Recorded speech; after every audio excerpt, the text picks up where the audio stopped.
Hello, good evening students. हमने पहले part में देखा थे importance 27 MCQs out of 60 MCQs topic wise descriptive statistics के ऊपर।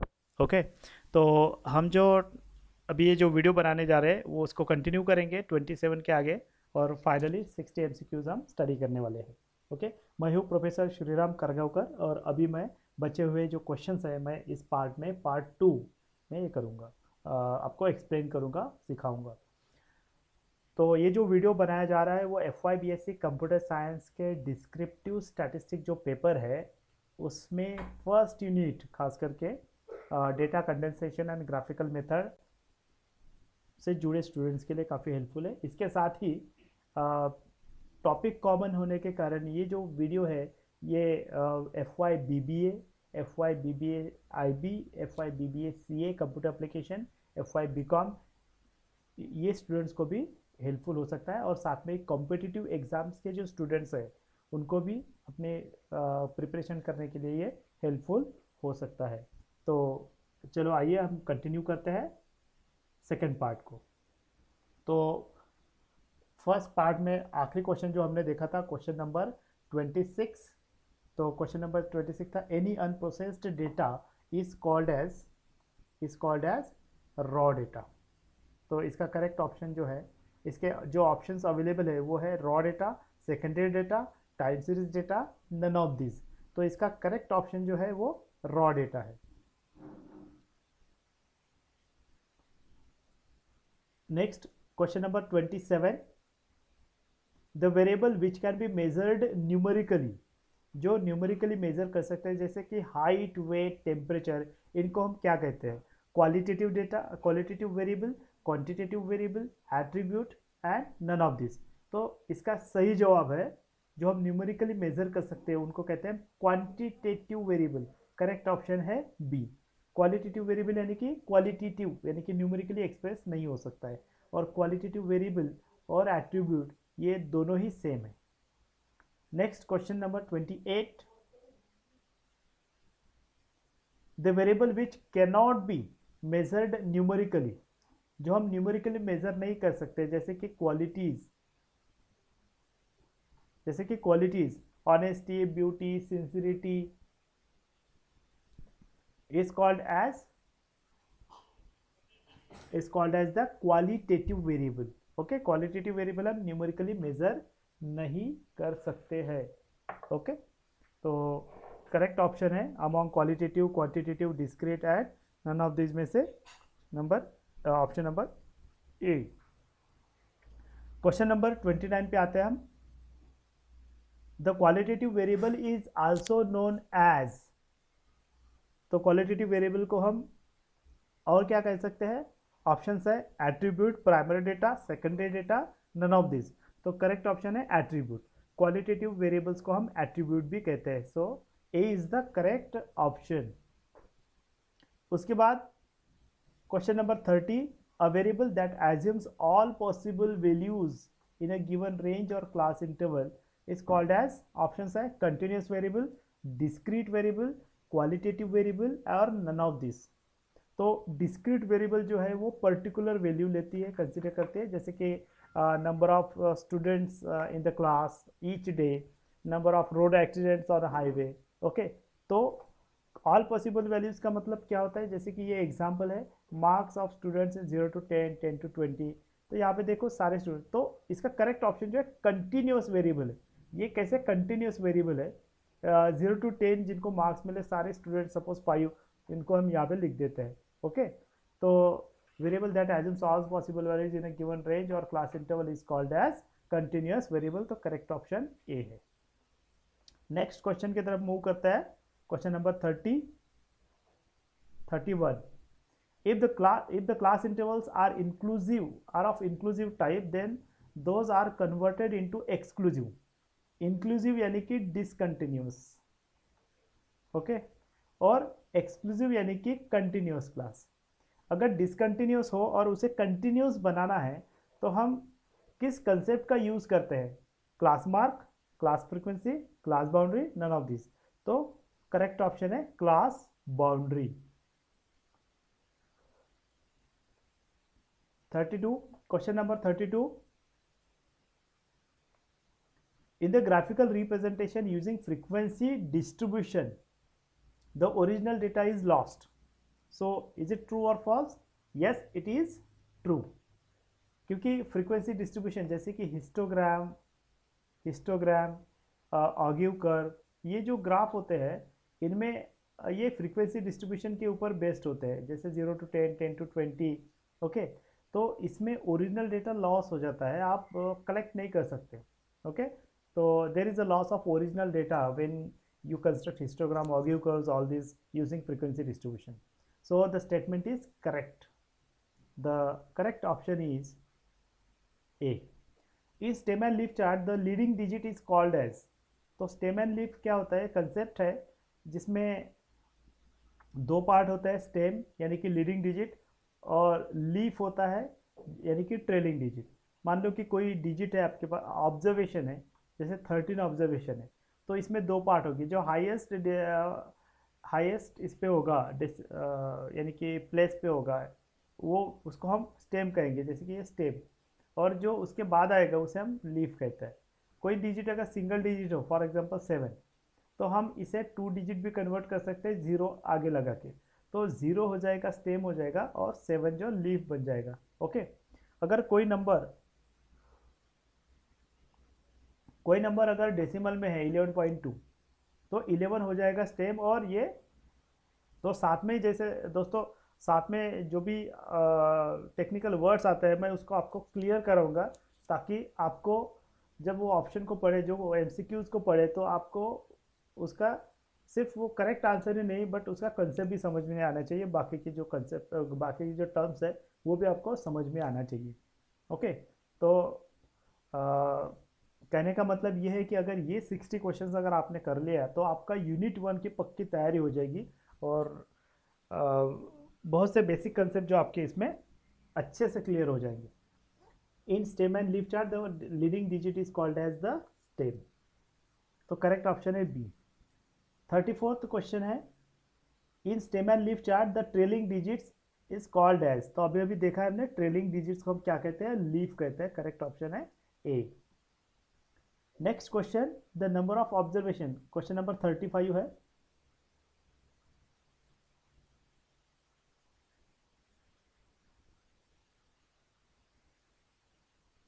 So question number 35, the number of observation corresponding to a particular class is called as. Options है class mark, class width, class frequency, class limit.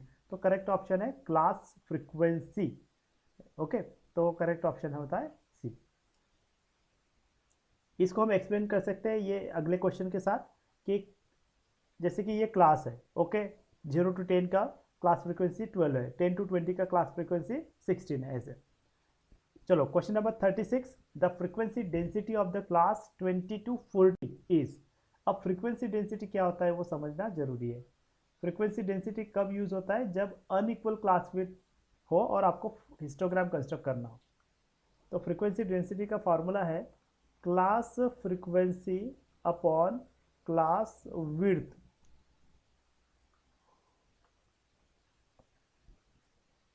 तो इसमें width का मतलब क्या होता है कि upper limit minus lower limit, length of the class.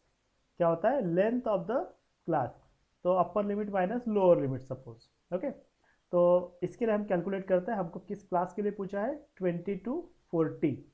तो देखो क्लास फ्रीक्वेंसी क्या है? ये फ्रीक्वेंसी है. ओके, तो हम यहाँ पे क्लास फ्रीक्वेंसी यहाँ पे लिखेंगे 14. और यहाँ पे क्लास विड्थ कितना है? 40 माइनस 20 यानी कि 20. कैसे मिला आपको? ये अपर लिमिट क्या है ये क्लास का? 40. और लोअर लिमिट क्या है? 20. तो डिफरेंस कितना हुआ? 20. अब इसको अगर सॉल्व करते हो तो आपको आंसर मिलेगा 0.7. ओके, तो करेक्ट ऑप्शन है D.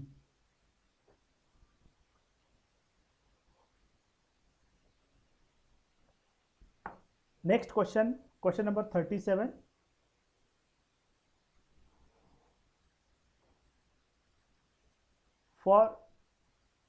For making frequency distribution, the number of classes used depends upon. Options है size of responses, experiment condition, size of classes and number of observation. तो करेक्ट ऑप्शन है size of classes. मान लो आपके पास data है, इसको मैं explain करूंगा, और वो डेटा के अंदर में आपको मिनिमम वैल्यू 0 से लेकर 100 तक है, ठीक है। तो आपका रेंज क्या हुआ, आपको क्लास इंटरवल फॉर्म करना है, तो नंबर ऑफ क्लासेस कितना लेना है ये आपको डिसाइड करना है। तो रेंज क्या हुआ, तो रेंज कैसे डिसाइड करते हैं, मैक्सिमम माइनस मिनिमम, तो 100 का। तो देखो अभी आपको नंबर ऑफ क्लास कितना लेना है, तो ये साइज ऑफ क्लास के ऊपर डिपेंड करेगा। अगर आप साइज 5 का ले रहे हो, है ना, तो ये रेंज को डिवाइड करो 5 से, ओके, ये 5 से डिवाइड करो ये रेंज को, ओके, तो आपको 20 क्लासेस मिलेंगे। 5 अगर आपने साइज रखा तो 20 क्लास मिलेंगे, ओके। अगर आपने साइज अगर बढ़ा दिया 10 रखा, ओके, तो आप ये रेंज को आप 10 से डिवाइड करो तो आपको 10 मिल जाएंगे, 10 क्लास इंटरवल्स मिल जाएंगे, ठीक है। और अगर आपने 20 का साइज रखा, 20 का साइज अगर रखा क्लास का, तो आपको 5 ही क्लास मिलेंगे इसमें, ठीक है। तो डायरेक्टली अगर कहा जाए साफ साफ, तो नंबर ऑफ क्लासेस डिपेंड करता है size of the class, number of classes depends on this. तो यहाँ पे ऑप्शन आएगा सी।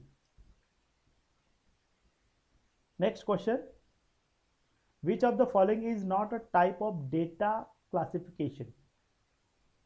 इनमें से कौन सा मेथड, कौन सा टाइप डेटा क्लासिफिकेशन का टाइप नहीं है। Qualitative classification, chronological classification, geographical classification, mathematical classification. तो ऊपर के दिए सभी तीन जो है ये क्लासिफिकेशन है, क्वालिटेटिव वाइज होता है, ओके, क्रोनोलॉजिकली भी होता है, जियोग्राफिकल यानी कि एरिया वाइज भी होता है, सिर्फ मैथमेटिकल नहीं होता है। तो करेक्ट ऑप्शन ये है, नॉट हमको पूछा है, तो it is not a type of data classification, तो करेक्ट ऑप्शन है डी। नेक्स्ट क्वेश्चन है question number 39, the researcher wants to study the association between gender and using a mobile phone. तो data collected for this study will be, किस तरह का data होगा।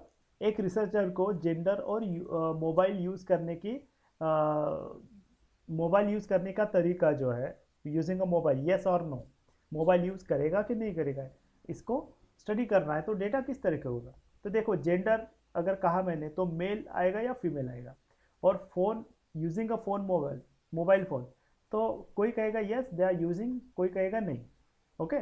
तो दोनों टाइप के लोग हैं जो मोबाइल यूज़ करता है, नहीं करता है, मेल फीमेल ऐसा जेंडर हो सकता है।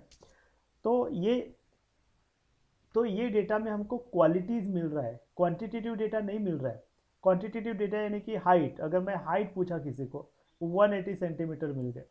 अगर मैं वेट पूछूंगा किसी को, वो भी नंबर्स में मिलेगा, वेट मान लो कि 60 kg, ओके। अगर मैं टेम्परेचर पूछूंगा तो टेम्परेचर भी मुझे मिल जाएगा 16 डिग्री सेल्सियस, ओके। तो ये सारे जो नंबर्स मिल रहे हैं वो मुझे क्वांटिटी में मिल रहे हैं, पर यहाँ पे जो स्टडी में है वहाँ पे मुझे सिर्फ क्वालिटीज़ में यानी कि एट्रीब्यूट्स के टर्म में मिल रहा है। तो करेक्ट ऑप्शन आएगा अमॉन्ग क्वालिटेटिव कंटिन्यूस डेटा। तो ये जो रिसर्चर स्टडी कर रहा है, वो स्टडी जो है, डेटा जो कलेक्ट होगा वो क्वालिटेटिव टाइप का होगा, क्योंकि कहीं भी मुझे नंबर नहीं मिल रहा है, मेल फीमेल, आइदर मेल और female, its attribute, okay, yes और नो। तो करेक्ट ऑप्शन है A. Question number 40, which data is cheaper to collect. तो ऑप्शन है primary data, secondary data, new data, collective data. तो करेक्ट ऑप्शन है primary, sorry, correct option है secondary data. इसके लिए करेक्ट ऑप्शन क्या रहेगा, सेकेंडरी डेटा। क्यों सेकेंडरी डेटा, देखो प्राइमरी डेटा में मैन पावर कॉस्ट लगता है।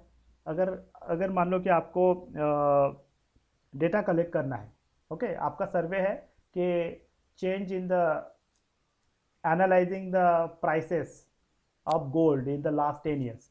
तो अगर आप प्राइमरीली करना चाहते हो तो आपको 10, कम से कम 10-12 दुकान, आपको सोनार की दुकान को विजिट करना पड़ेगा। जब आप विजिट करोगे तो आपको टाइम लगेगा डेटा कलेक्ट करने के लिए, आपको मनी लगेगा क्योंकि आपको ट्रैवल भी करना है, ओके। तो मैन पावर भी लगेगा, बिकॉज डेटा प्रोवाइड करने के लिए आप अकेले सब जगह पे नहीं जा सकते हो, तो मैन लगेगा, मैन पावर, मनी, टाइम सब लगेगा। तो इसमें कॉस्ट भी ज़्यादा रहेगा, cost will be high, okay. वही डेटा अगर आप इंटरनेट से कलेक्ट करते हो तो आपको विद इन सेकेंड्स मिल जाएगा। तो यहाँ पे कॉस्ट कितना आया, यहाँ पे कॉस्ट आएगा ऑलमोस्ट निग्लिजिबल और जीरो, और यहाँ पे कॉस्ट आएगा हाई। ठीक है, तो secondary data is cheaper to collect, तो करेक्ट ऑप्शन क्या है, B. Next question number 41, which of the following is not a method of primary data collection, इनमें से कौन सा प्राइमरी मेथड नहीं है डेटा कलेक्शन का। इंटरव्यू है, क्वेश्चन भी मेथड है, डेल्फी मेथड भी है, डॉक्यूमेंट्स नहीं है, डॉक्यूमेंट्स यानी कि सेकेंडरी सोर्स होता है, सेकेंडरी मेथड होता है। ठीक है, तो क्वेश्चन के हिसाब से D is the correct answer, it is not a method of primary data collection, यहाँ पे डी आएगा option. Next question, question number 42, statistics not applicable to, किसको अप्लीकेबल नहीं है, ऑप्शन है क्लासिफाइड, ग्रुप, इंडिविजुअल, मोनोटोनिक। तो इनमें से एक ही ऑप्शन हमको सही लग रहा है, individual. Class statistics is not applicable to individual observation. ठीक है, क्यों, इसको मैं जस्टिफिकेशन देना चाहूँगा। स्टैटिस्टिक्स की लिमिटेशंस है, स्टैटिस्टिक्स में डेटा कैसे होना चाहिए, क्वांटिटेटिव ही होना चाहिए। ओके, ये पहली लिमिटेशन है, अगर नहीं है तो कन्वर्ट करना पड़ेगा। फिर दूसरा, सिंगल डेटा के लिए स्टैटिस्टिक्स अप्लीकेबल नहीं होगा, और तीसरा है ये इसका मिसयूज हो सकता है, जिसको पूरा नॉलेज नहीं है, हाफ नॉलेज इज डेंजरस, तो मिसयूज भी हो सकता है। ओके, तो statistics is not applicable to individual. एक एग्जांपल जो मैंने इसके पहले दिया कि गोल्ड का प्राइस, आज की तारीख है 5 दिसंबर को गोल्ड की क्या प्राइस है। ओके, गोल्ड की क्या प्राइस है ये अगर मुझे पता चला, फॉर एग्जांपल मान लो 58,000 इज द प्राइस। ओके, तो ये एक ही वैल्यू मेरे पास है 58,000, तो ये सिंगल डेटा है। ये सिंगल डेटा का मैं कैसे एनालिसिस करूँगा, कम से कम एक और वैल्यू तो होना ही चाहिए। जैसे कि अभी मुझे 4 दिसंबर की वैल्यू अगर पता चल गई, कल तो प्राइस मान लो 57,000 था, तो मैं एटलीस्ट कंपेयर तो कर सकता हूँ कि नहीं, 4 तारीख को वैल्यू गोल्ड की प्राइस कम थी, आज ज़्यादा है, 1,000 से बढ़ गया या फिर कम हो गया, जो भी है। ओके, तो कहने का मतलब ये है कि स्टैटिस्टिक्स अगर आपको अप्लाई करना है, कम से कम डेटा में कम से कम यानी कि एक से ज़्यादा ऑब्जर्वेशंस होने चाहिए, तो इंडिविजुअल ऑब्जर्वेशन को नहीं डील करेगा। आई होप कि सबको ये समझ में आया है। Mode can be determine graphically using, option से ogive curve, histogram, pie diagram, none of this. Correct option है हिस्टोग्राम, तो ऑप्शन बी। तो हमेशा ध्यान रखिएगा कि मोड ग्राफिकली डिटरमिन हम हिस्टोग्राम से ही करते हैं। Question number 44, median can be determine graphically, similar सवाल, मीडियन